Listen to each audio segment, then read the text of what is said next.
Dear student, standard 80.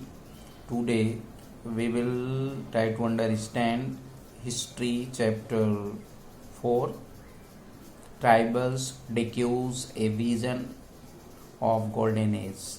डिक्यूज क्या होते हैं? जो लोग बाहर से आते हैं उनको डिक्यूज कहा जाता था। तो ये डिक्यूज सी सोच कौन रखते थे? हमारे यहाँ जो आदिवासी लोग रहते थे, जो बाहर से आने वालों में उस समय अंग्रेज़ों की बात किया गया है कि ये लोग बाहर से आए हैं और ये हमारे साथ सही व्यवहार नहीं करते हैं।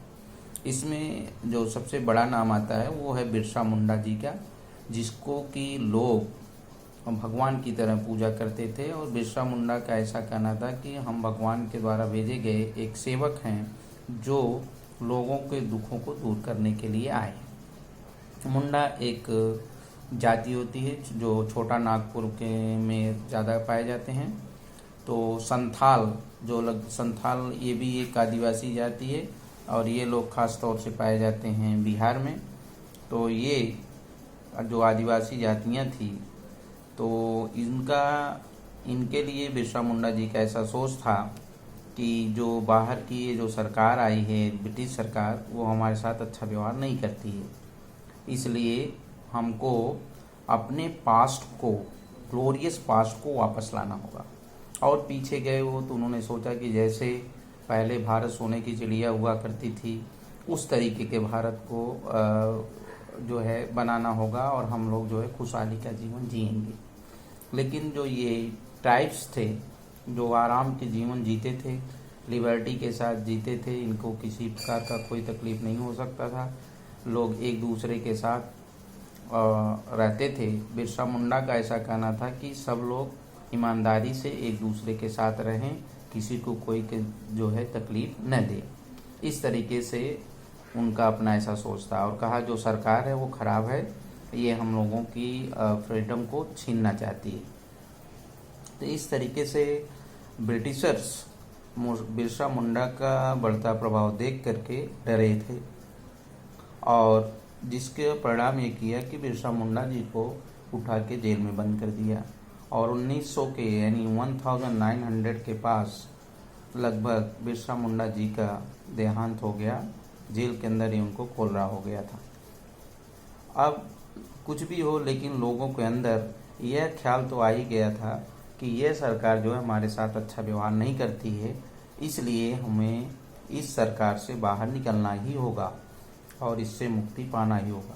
इसके लिए वो लोग प्रयास भी किए।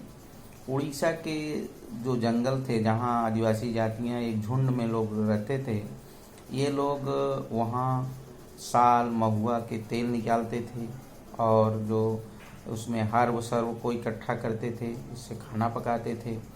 और साथ साथ वहाँ के लोग जो है लेदर का काम होता था और जो क्लॉथ्स होते थे उनको कलर करने के लिए वो लोग जंगलों से पलाश और कुसुम की जो है रंग को इकट्ठा करते थे। तो पलाश का रंग होली में भी बहुत उपयोगी होता है, लोग बनाते थे। पहले नेचुरल कलर होता था। और जो ब्रेगरास थे वो बाहर जा कर के वो लोग भी यही काम करते थे। इसके बाद फकलवाल, ये भी आदिवासी थे, ये जम्मू कश्मीर में रहते थे, भेड़ बकरियों को चराते थे।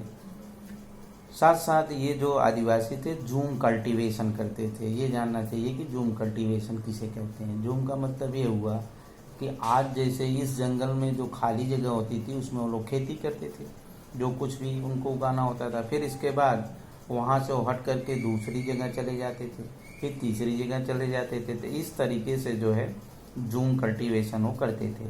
तो लेकिन ब्रिटिशर्स जो थे वो इस तरीके के रहन सहन उनका पसंद नहीं करते थे। उन्होंने कहा कि अभी ये जो सारे जंगल जो हैं वो हमारे हैं और अब आप लोगों को इस तरीके से नहीं रहना है, जैसा हम लोग कहेंगे वैसा रहना है।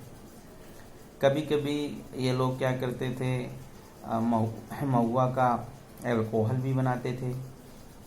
तो ब्रिटिशर्स ने क्या किया, पूरे जंगल को दो भागों में बांट दिया। एक हिस्सा में रिजर्व एरिया कर दिया कि मतलब इसमें किसी को नहीं जाना है, ये सुरक्षित रहेगा। और दूसरे एरिया में उन्होंने क्या किया, इन्हीं आदिवासियों में से कुछ को रख दिया, छोटा सा जगह दे करके झोपड़ा उपड़ा बना के रहो, जंगल की लकड़ियाँ इकट्ठा करो और फल फूल इकट्ठा करके ला करके यहाँ दो। यानी एक फॉरेस्ट डिपार्टमेंट बना दिया जो इनके ऊपर निगरानी करता था। इस तरीके से आदिवासियों ने देखा कि ये हमें पूर्ण रूप से गुलाम बना दिया और वो गुलामी से ऊब रहे थे, और इस तरीके से वो चाह करके भी कुछ नहीं कर सकते थे, क्योंकि इन ब्रिटिशर्स का प्रभाव पूरी तरीके से इंडिया में फैल चुका था।